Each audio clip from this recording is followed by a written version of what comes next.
Since 1927, the South Dakota Board of Regents and South Dakota State University have conferred the honor of eminent farmer or homemaker on outstanding citizens. This year's honorees will join 324 others whose accomplishments are documented in the South Dakota State University archives. Following tonight's ceremony, we will place their portraits in a permanent place of honor in Agricultural Hall. Eminent farmers and homemakers have provided a lifetime of unselfish service. They have given of their talents, their time, and leadership to their community, public programs, betterment of family, educational institutions, church, county, state, and nation. It is a great honor to be in their company. It is my pleasure to call upon Interim Dean David Hildebrand, who will introduce this year's Eminent Homemakers, and Dean Barry Dunn, who will introduce this year's Eminent Farmers.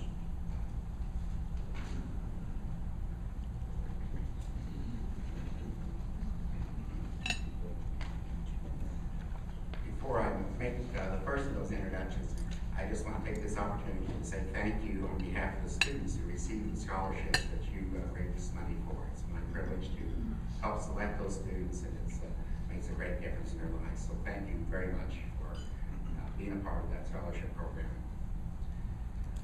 I'd like to tell you a little bit about our first eminent homemaker, and in just a moment I'll ask her to come up here and join me. But let me just tell you a little bit about her, and I'm sure that most of you know a great deal about her, perhaps more than I do in some cases. Phyllis Sternquist is best known for giving her time, talent, and leadership skills within the communities in which she has lived. She has been involved in 4-H, Extension Club, Clay County Fair Board, 4-H Scholarship and Trust Fund Board, Clay County Farm Bureau, Dalesburg Lutheran Church, and Family Life. Phyllis worked at McKinnon Hospital until marriage and then assisted her husband Sheridan in farming. In 1984, she worked full-time for Wilson Florist and Vermilion for 3.5 years. After hip problems, Phyllis was given the opportunity to work for the South Dakota First Judicial System as Deputy Clerk of Courts in Vermilion. She worked there for 9 years. Mrs. Sternquist currently serves on the Clay County Youth Trust Board, which provides scholarships for students in Clay County. She currently serves and has served on boards and committees at the Lutheran Women's Conference and a State Lutheran Board.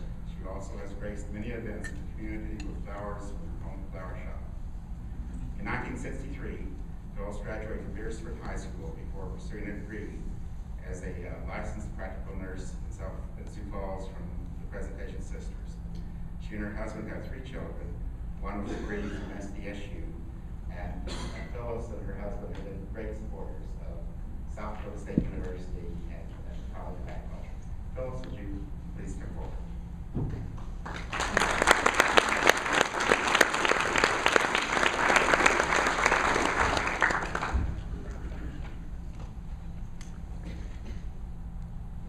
It's my privilege to present you the award of Eminent Homemaker in recognition of outstanding contributions and an appreciation for your service as a citizen and leader in rural life.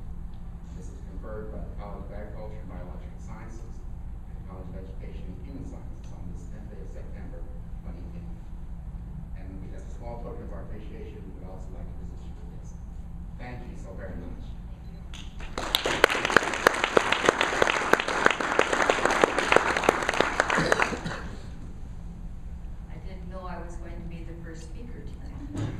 We were introduced throughout the day. I was the last one.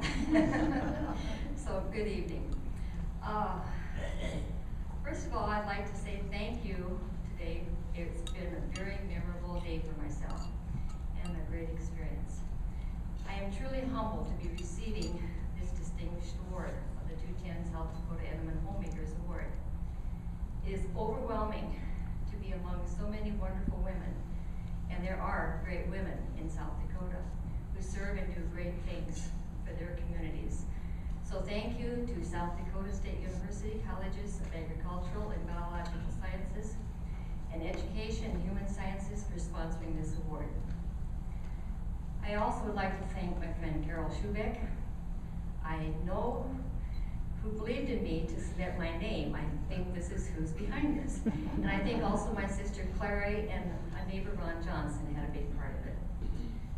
Family and friends present tonight to share this memory are my daughter Jody and her husband Rob O'Keefe. I don't know if you guys want to stand up. You sure can. And my sister Clary and her husband Jerry Anderson. And friends Charles and Jan Strum, Leanne Knudsen, and Jeanette Silva, along with my husband and friend Sheridan. I thank each of you for the years of support, encouragement, and friendship. We have two sons who could not make it tonight. They are Jeff and his wife Karen, and David and his wife Michelle. Our grandchildren Megan, Mallory, Brianna, and Mason. Our daughter Jody, who graduated from SDSU, and she also works for SDSU out of the Sioux Falls office. Jeff farms with us and lives on his grandparents' home place. And David lives and works at Sanford in Sioux Falls. I was born into farm life, being raised on a farm as a child, knowing the work involved. We had dairy, beef, hogs, and chickens. Chores were a must. 4-H was a big part within the community and our family. So when I met Sheridan, I basically just moved into a different county from Union to Clay. And we started farming almost 46 years ago, raising our family on a farm and experienced a wonderful time. Being a partner of the farm operation and working with Sheridan were the best rewards in our early years. Plus being able to stay at home and allowed me to share in the work and being able to be active in the community through 4-H programs, extension, fair work, and these were a big part of my life as well as my church. There are many areas of farming I have experienced, also many other workforces areas that kept me busy when I left the stay-at-home wife to go to work. And our son came into farming business with us after his marriage, and he continues to work with us. Many challenges have faced us in the almost 46 years of marriage. Enduring and overcoming them together builds strength and love for each other. We love the opportunity to be able to travel and looking forward to retirement someday and hopefully enjoying this together. We have a great family, a family we enjoy sharing with, and hope they enjoy our love as much as we love them. I love to be active. Being active keeps me going. The past few years I have learned to say no or let things go, even the weeds around my house. I have been given so many chances to walk again after my numerous hip surgeries. I cannot take chances to further damage what has been repaired. But it does not mean that I cannot in some way continue to volunteer for our community or be active.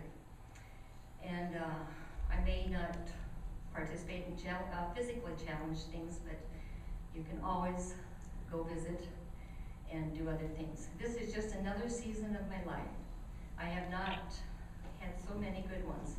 Now I must appreciate what I have been given till my last season comes. I guess if I can leave anything with my family and friends is that love is the greatest. But faith, trust, patience, and believing in yourself follow very closely. I believe the recipe for a successful marriage and life is communication, trust, and forgiveness. And also knowing that God is our true source of happiness. You learn to let go and let God take care of your problems. I get emotional, excuse me. Everything you do will leave a mark, but the most important part of you is what's inside of you. I have a prayer that hangs in my kitchen. It says, "Good morning, this is God. I will be handling all your problems today, and I do not need your help, so you go ahead and have a great day." So again, thanks for this awesome award, the wonderful day's experience, and it was truly a very educational, just the programs today were very educational, very informing. And so I really thank the college for doing this today. And I will strive and do my best to uphold this honor placed on me tonight. Thank you.